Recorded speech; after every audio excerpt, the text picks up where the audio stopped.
días. A continuación se va a hablar sobre la enfermedad isquémica del corazón en relación al artículo y a los datos estadísticos en Colombia. Este es el artículo Enfermedad isquémica del corazón en epidemiología y prevención. Entonces, la enfermedad coronaria es antigua en la historia humana. Esto viene de herencia genética que nosotros compartimos con los chimpancés asociado con la enfermedad isquémica del corazón. Entonces, con el pasar de los años se han realizado diferentes estudios para hacer seguimiento a esta patología como tal. Nosotros podemos ver desde que esto se ha venido estudiando incluso desde el siglo XVII, siglo XVIII, con estudios epidemiológicos y más para llegar a lo que sabemos hoy en día. A mediados del siglo XVIII se enteraron que los ataques cardíacos están relacionados con las emociones. También se vino a descubrir que la angina de pecho y el infarto del miocardio están relacionados con la aterosclerosis. A mediados del siglo XIX, el ataque cardíaco se debe al engrosamiento arterial coronario, es decir, que el acúmulo de colesterol va a impedir el fluido circular de la sangre como tal y va a generar una aterosclerosis.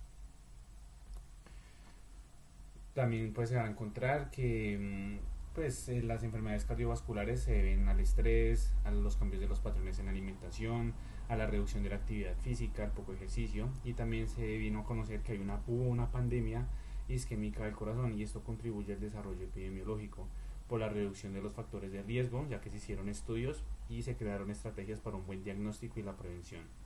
Entonces lo que vamos a desarrollar en esta presentación son los factores de riesgo, la morbilidad del país y las estrategias preventivas. Aquí a continuación se va a conocer los principales factores de riesgo en la enfermedad coronaria. Entonces están los modificables como la hipertensión arterial, el tabaquismo, el sedentarismo, la obesidad, entre otros. También vamos a encontrar el estrés psicosocial, el estatus socioeconómico bajo, una enfermedad mental, por ejemplo, como la depresión, el alcoholismo y demás. Y los no modificables también vamos a conocer como la herencia o historia familiar, el género y una etnia o raza. Como lo mencioné anteriormente, la hipertensión arterial es uno de los mayores factores de riesgo para la enfermedad vasculocerebral. Enfermedad coronaria, dieta e hiperlipidemia. Hiperlipidemia hace referencia a los altos niveles de lípidos en la sangre. Entonces se dice que el primer factor de riesgo o uno de los principales para contraer la enfermedad isquémica del corazón es el exceso de grasas saturadas y colesterol. Entonces en este proceso son importantes dos lipoproteínas, una buena y una mala. Tenemos la HDL, que es una lipoproteína de alta densidad, que cuando hay altos niveles de ella, cuando se tienen altos niveles de ella, lo que va a hacer es que va a reducir el riesgo de enfermedad. Luego tenemos la lipoproteína de baja densidad, que es la LDL, que es la que contribuye a la alta acumulación de estos depósitos de grasa en las arterias, lo que posteriormente conocemos como arteriosclerosis. Cuando hay un alto nivel de HDL, lo que este va a hacer es que transporta el LDL lejos de las arterias, lo lleva al hígado y lo va a descomponer.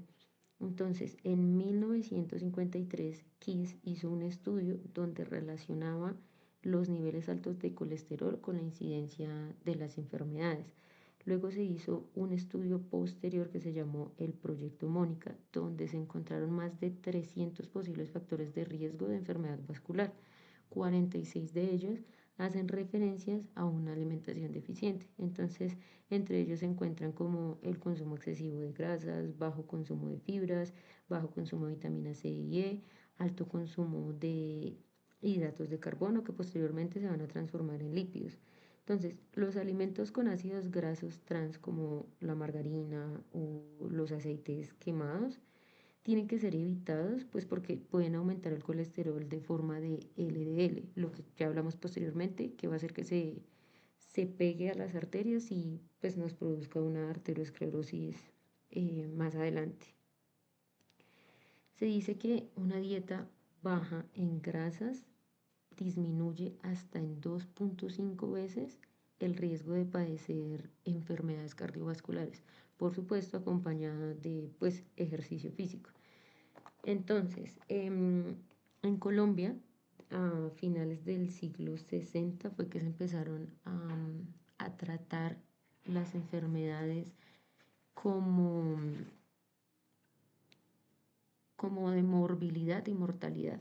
se dice que en Colombia el 95% de del, o sea, de la canasta familiar o lo que consumen las personas contienen grasas saturadas, ya sea por embutidos o diferentes cosas. Entonces, de acuerdo a esto, primero en 2011 se creó como o surgió una resolución 333 que nos daba todo este reglamento sobre qué requisitos debía tener el rotulado, pues para que la gente estuviera como consciente o supiera qué tantos niveles estaba consumiendo. Luego, como medida de prevención, se creó la resolución 2492 de la ley 2120, que pues por medio de sellos octagonales es como un medio de advertencia dado pues en conjunto con la Organización Panamericana de Salud, que lo que permite es como informar a la población de qué es lo que se está consumiendo y si se consume, pues ellos van a estar pagando un impuesto extra para posteriormente tratar la enfermedad pues que se contrajo. Esta resolución se empezó a implementar desde junio de 2023. Aquí tenemos unas tasas de mortalidad por enfermedad isquémica del corazón. La primera tabla nos habla de acuerdo a 100.000 habitantes. Entonces, como se puede observar, pues tuvimos un pico que es el valor máximo que hemos tenido de 103.43 en el 2021. En la segunda tabla, que es del DANE, encontramos que la enfermedad isquémica del corazón pues es una de las 5 causas principales de muerte en Colombia. Entonces aquí en el 2021, como ya se mencionó arriba, que fue el pico más alto, tuvimos 52.873 casos. En el 2022, 50.897 y para el 2023, pues sí hubo una reducción considerable, pero aún así son bastantes los casos. Tuvimos 45.465.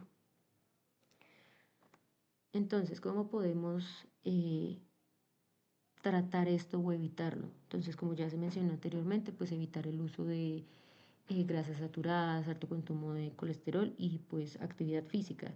Pero se recomienda tener en cuenta o implementar una dieta mediterránea. ¿Y en qué consiste esta dieta mediterránea? Pues es rica en frutas, vegetales, pescados, lácteos y pues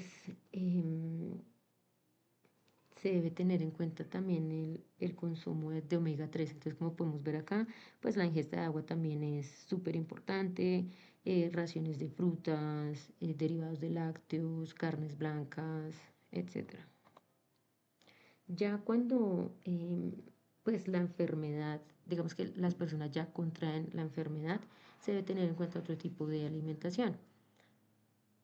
Y estamos hablando de la dieta hipocalórica, que pues esta ya hace más referencia pues también de frutas, cereales, tubérculos, pero la proteína tiene que solo el 30% venir de origen animal, debe tener un bajo consumo en sal, una buena ingesta de fibra y pues también como en la anterior un incremento en el omega 3, evitar por supuesto las grasas trans y comidas abundantes, también unas porciones o unas raciones más pequeñas, evitar el tabaco y reducir la cafeína. Acá podemos ver unos ejemplos de cómo es una dieta hipocalórica. Entonces, pues lo que nos da a entender esto es que pues el manejo nutricional es muy importante para la prevención de la enfermedad y pues los que ya la sufren también, pues para que no agravar la condición. Bueno, entonces ahora vamos a continuar hablando de la enfermedad coronaria y su relación con el estrés. Bueno, esta enfermedad está directamente relacionada con el estrés crónico, debido a que causa diversas alteraciones fisiológicas, tanto en el aspecto metabólico, en el comportamiento y también en las alteraciones del sistema inmune. También tiene un enfoque de la epidemiología laboral. Se demuestra que los altos niveles de estrés por largos periodos de tiempo, los cuales son causados por el trabajo, están directamente relacionados con las enfermedades coronarias. Entre estos visualizamos pues el estrés crónico, el desempleo o el sobrecargo laboral. Entonces esto hace que esta enfermedad aumente y conlleve al estrés de manera crónica. Aquí en esta figura podemos visualizar la incidencia de enfermedad isquémica del corazón según el grado de control de trabajo en hombres y mujeres. Vemos como el alto control en el trabajo, o sea, cuando tenemos un autocontrol en el mismo, se demuestra como en un nivel bajo de estrés y en un nivel bajo de sufrir de enfermedad isquémica coronaria. Y a su vez vemos como el no tener un autocontrol en el trabajo, en tener una sobrecarga laboral alta, nos muestra una incidencia significativa en sufrir dicha enfermedad. Ese estrés crónico en el ámbito laboral, además de estas enfermedades que hemos estado tratando, también produce depresión e hipercolesterolemia, que es como el nivel alto del colesterol en sangre, lo que nos puede llevar después a esa enfermedad isquémica coronaria y posterior infarto agudo de miocardio. Otros factores desencadenantes muy importantes al momento de hablar de esta enfermedad coronaria es los económicos, que a veces no se tienen muy en cuenta, debido a que si una persona está con bastantes deudas o en una condición de pobreza extrema o se encuentra malnutrido, es decir, que solo tiene acceso pues a comer harinas o comidas que son de malas para el cuerpo y el corazón, estas también conllevan al factor desencadenante y posteriormente a sufrir de estas enfermedades. La enfermedad coronaria y el tabaco. La enfermedad coronaria y el tabaquismo presentan una gran asociación a múltiples enfermedades, no únicamente al cáncer de pulmón ni de boca. Por ejemplo, la enfermedad vascular cerebral, aneurisma de la aorta y enfermedad arterial periférica, arteriosclerosis, trombosis, espasmos arterial coronario, arritmia cardíaca, reducción de la capacidad sanguínea para transportar el oxígeno. Esta se ve asociada a la relación de la nicotina. Cuando se inhala el humo del cigarrillo, el cuerpo no recibe el oxígeno necesario y esto provoca que las arterias se llenen de placas gaseosas. Asimismo, se producen unas sustancias muy tóxicas para el cuerpo que impiden la conducción de la sangre. El ritmo cardíaco también se ve alterado, puesto que se acelera de 5 a 20 latidos por minuto, pero por la nicotina hace que los vasos sanguíneos se contraigan y la sangre fluya con dificultad. De los químicos que se encuentran en el cigarrillo, 200 son venenosos, conocidos, y 60 cancerígenos. El riesgo de sufrir un infarto es 3 veces mayor en un fumador debido al esfuerzo que el corazón tiene que hacer para bombear la sangre. Esta enfermedad se presenta en la mayoría de los casos en la adolescencia y crea una capacidad adictiva de la nicotina y se continúa durante la vida adulta. Es un hábito que no es fácil dejar, por lo que se requiere un apoyo para dejarlo. Esto se ve mayormente en las personas de bajos recursos, ya que no presentan la facilidad de un proceso de rehabilitación, puesto que no cuenta con los recursos para poder pagar un tratamiento porque por lo general son muy costosos. Normalmente el entorno de los fumadores está rodeado por los mismos familiares o por el entorno de amigos. El EIC, Certificado de Comercio Internacional, tiene el objetivo de reducir las tasas de tabaquismo y ha empleado la prevención y la promoción en relación al tabaquismo y esto ha hecho que se disminuyan los resultados de los riesgos, ya que se han visto en las personas exfumadoras la reducción de este. La enfermedad coronaria y la actividad física. La Organización Mundial de la Salud estima que actualmente en el mundo el 60% de la población no es lo suficientemente activa físicamente. El ejercicio físico se ha vinculado a la reducción de los riesgos de algunas enfermedades, tales como la diabetes, hipertensión arterial, obesidad, estrés, ansiedad y depresión. asimismo como la reducción del riesgo a enfermedades de la isquemia del corazón. Las transformaciones a las que estamos sometidas actualmente, como lo es el tema de las tecnologías y el sedentarismo, ha aumentado el riesgo de padecer enfermedades tales como las nombradas. Pero se pretende nuevamente, utilizando la prevención y la promoción, incentivar a realizar actividades físicas, ya que esto ha demostrado que una adecuada actividad física reduce el riesgo de la enfermedad de la isquemia coronaria. También mismo se ha demostrado que realizar 150 minutos de ejercicio físico puede reducir el riesgo de esta cerca al 30%.